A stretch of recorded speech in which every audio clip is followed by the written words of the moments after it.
Baik, kita memasuki recommended control. Nah, kita mulai dengan tipe-tipe kontrol sistem informasi. Jadi ada controls yang umum dan ada application control. Nah, general controls itu termasuk adalah penggunaan software dan hardware, kemudian OS, Computer Operating System, kemudian data security, kemudian system implementation process. Nah, di application control yang kita kontrol misalnya inputnya, kemudian selama prosesnya, dan juga outputnya. Nah, ada juga yang recommended access control adalah penggunaan multifactor authentication. Jadi karena kalau penggunaan authentication only, single authentication, maka kalau terjadi breach, maka sistem kita akan vulnerable terhadap attack.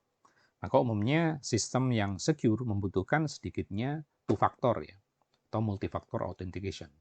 Ya, sedikitnya two factor. Nah, ketika kita mempertimbangkan multifactor authentication atau sedikitnya two factor authentication, maka yang dikonsider sebagai multifaktor kalau faktornya berbeda. Jadi bukan yang something you know, ya kan? Misalnya di something you know kan ada banyak. Itu ada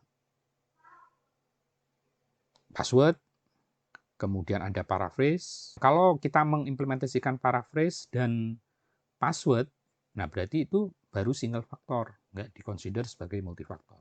Jadi untuk jadi multifaktor setidaknya ada satu yang dari something you know dan satu dari something you have. Atau terdiri dari something you are dan something you know. Misalnya something you are sidik jari, kan? Kemudian something you know password. Nah itu bisa dikonsider sebagai two-factor authentication. Atau something you are dan something you have. Misalnya sidik jari kita dan pakai ID card dan seterusnya. Nah ini ada beberapa teknologi yang terkait dengan recommended access control. Yang pertama adalah firewall. Nah, firewall ini merupakan hardware dan software yang tadi untuk detect, validate, dan filtering dari flow, baik incoming maupun outgoing di network traffic. Nah, firewall ini ada yang host-based firewall, ada network-based firewall. Nah, sifatnya kalau yang firewall adalah pasif ya, dia sesuai policy-nya, diimplement. Kalau yang nggak sesuai, ya nggak boleh lewat, yang sesuai boleh lewat. Nah, berikutnya adalah intrusion detection system. Ini lebih aktif dibanding firewall. Jadi, ini full-time monitoring tool yang ditempatkan baik di host maupun di network. Bedanya dengan firewall, dia itu punya kemampuan begitu ada deteksi, dia melakukan action. Jadi kalau di kriteria access control, ada yang preventing, kemudian ada yang detection, kemudian ada yang responsif. Nah, yang IDS itu selain dia mendetek, dia juga respon. Kalau yang firewall, dia termasuk yang preventing dan detection. Meskipun ada action juga, tapi actionnya itu hanya sesuai yang policy. Kalau yang ini actionnya bisa lebih jauh. Karena ini IDS awalnya sebagai active firewall. Nah, namanya kita sebut sebagai IDS. Kemudian kita juga bisa menerapkan antivirus software. Bisa mendeteksi malware, trojan, virus, kemudian spyware, dan lain-lain. Selain itu, ada teknologi juga SIEM, Security Information and Event Management, di mana log yang dikumpulkan dari tiap devices, tiap sistem, dikumpulkan centralized, dan dimonitor, dianalisis menggunakan SIEM, sehingga tim IT lebih mudah untuk mendapatkan gambaran threat tersebut dari mana, lebih mudah untuk mendapatkan root cause, penyebab dari gangguan atau attack. Nah, selain itu ada juga yang kita sebut sebagai SOC, Security Operation Center. Jadi semua aktivitas operation dari security itu kita pusatkan di SOC. Jadi semua fungsi ini misalnya yang meliputi people, mulai dari policy, kemudian administratif, kemudian proses, teknologi, semuanya dimonitor dan diimprove menggunakan SOC.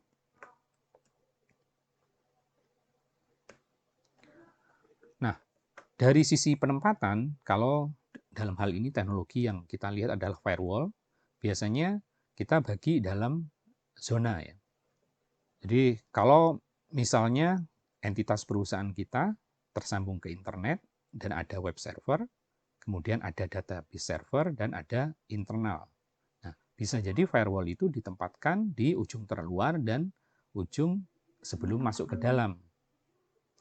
Nah, ini pakai rule based policy, firewall outer dan inner firewall, sementara web servernya ditaruh di DMZ.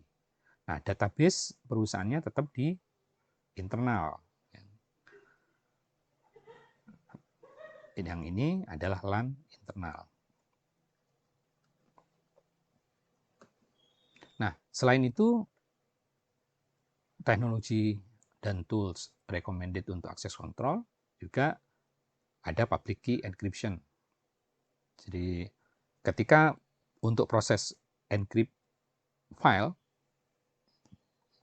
dalam hal ini bisa jadi password atau hash dari sebuah file, atau password yang akan digunakan untuk symmetric key. Ketika sender mengirim, maka dia mengirim menggunakan public key-nya si recipient. Recipient, penerima dalam hal ini, itu akan membuka file menggunakan private key dari penerima.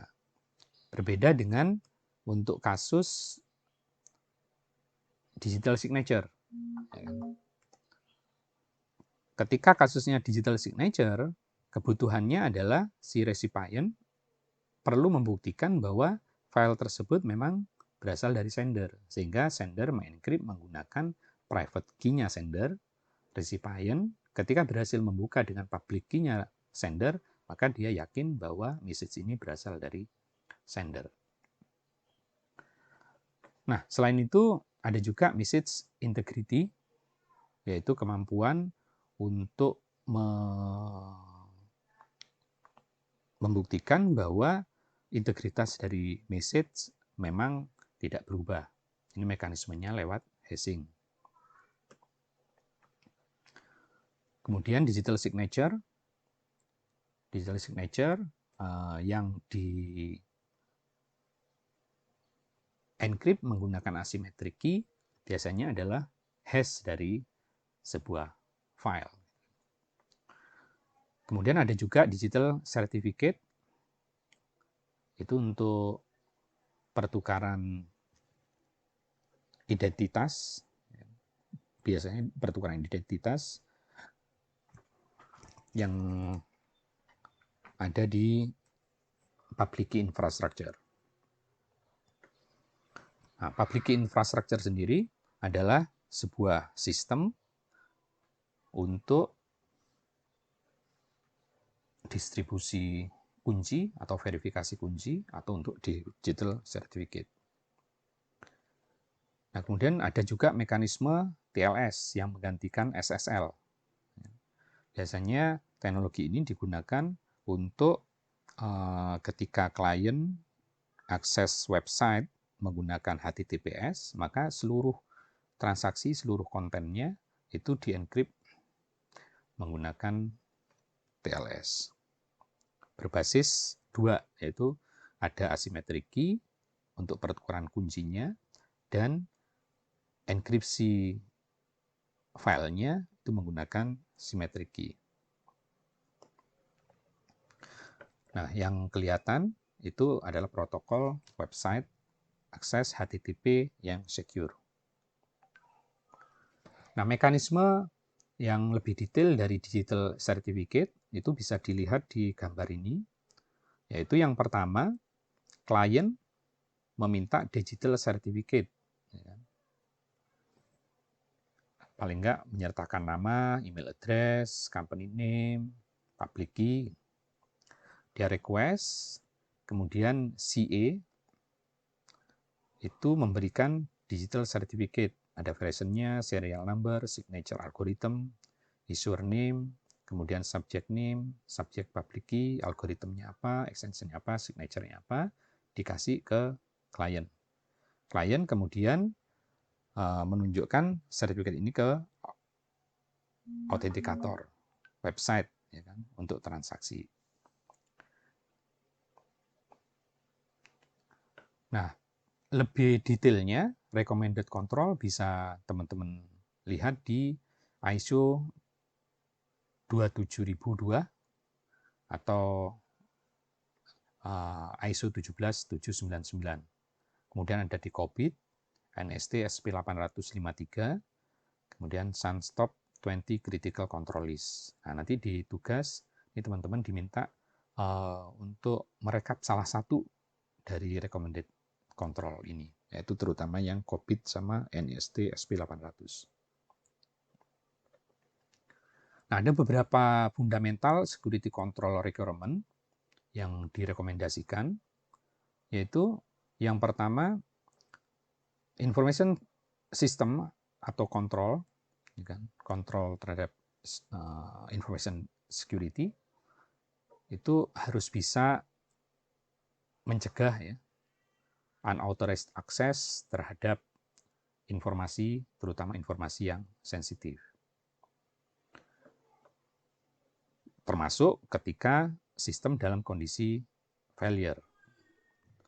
Kemudian kontrolnya harus modular, seperti yang dijelaskan di bagian awal.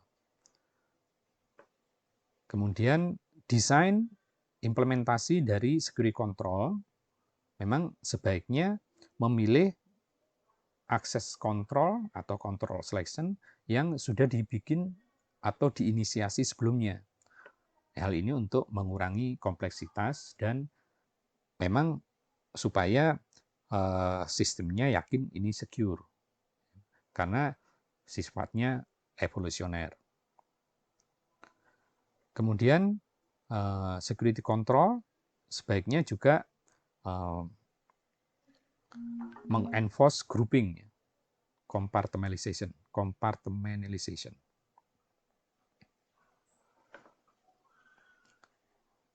Nah, selain itu kita harus mengusahakan bahwa akses kontrol yang diimplement di sebuah perusahaan itu jangan sampai membebani operasional. Jadi aspek kemudahan itu tetap harus diperhatikan karena jangan sampai membuat sebuah sistem yang menurut kita secure tapi membebani baseline perusahaan.